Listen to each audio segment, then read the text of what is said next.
पितृक्ति का रहस्य। मोगगलान की वो कथा जब उन्होंने यमलोक में अपने पूर्वजों की पीड़ा देखी और करुणा की लौ में बदल गए। एक विचित्र स्वप्न। एक रात मोगगलान ध्यान में बैठे थे। उनकी आंखें बंद थीं, पर मन कहीं और जा रहा था। अचानक एक विचित्र छवि उभरी। धुएं से भरी घाटी, वहां कराहते हुए कई प्राणी, और उनमें एक चेहरा, परिचित पर विकृत। वो चेहरा चिल्ला रहा था, पुत्र, क्या अब भी मुझे नहीं पहचानता? मोगगलान कांप उठे। गुरु के पास जाकर सुबह होते ही वे बुद्ध के पास पहुंचे। उन्होंने पूरी बात बताई। बुद्ध शांत स्वर में बोले, मोगगलान, तुम्हारी दृष्टि अब केवल लोक तक सीमित नहीं रही। अब तुम पितृक्ति तक देख सकते हो, जहां पूर्वज, पापकर्मी और पीड़ित आत्माएं वास करती हैं। मोगगलान ने पूछा, भंते, अगर मैं देख सकता हूं तो क्या मैं सहायता भी कर सकता हूं? बुद्ध बोले, करुणा से बड़ी कोई अग्नि नहीं जो आत्मा को प्रकाश दे सके।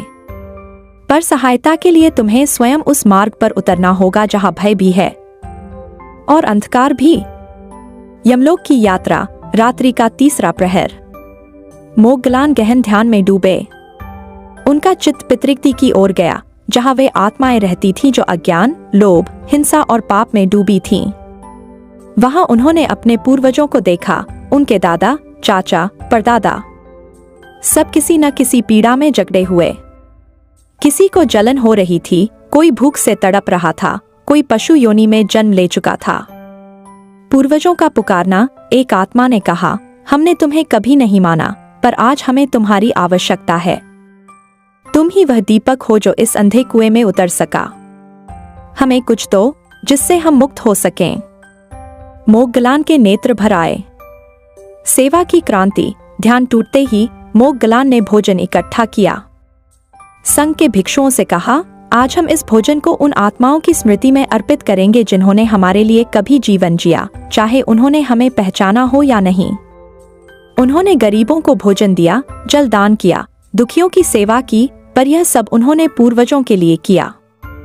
और उसी रात ध्यान में उन्होंने देखा, कई आत्माएं मुक्त हो चुकी थीं। बुद्ध की स्वीकृति। बुद्ध ने अगली सुबह कहा, मोगगलान, तुम अब केवल एक साधक नहीं, धम्म के वाहक हो। तुमने दिखाया कि ध्यान सिर्फ एकांत नहीं है, ध्यान सेवा है, प्रायश्चित है और करुणा की सबसे ऊंची उड़ान है।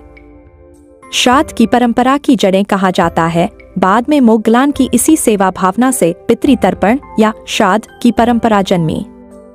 यह वही भावना थी कि हम उन आत्मा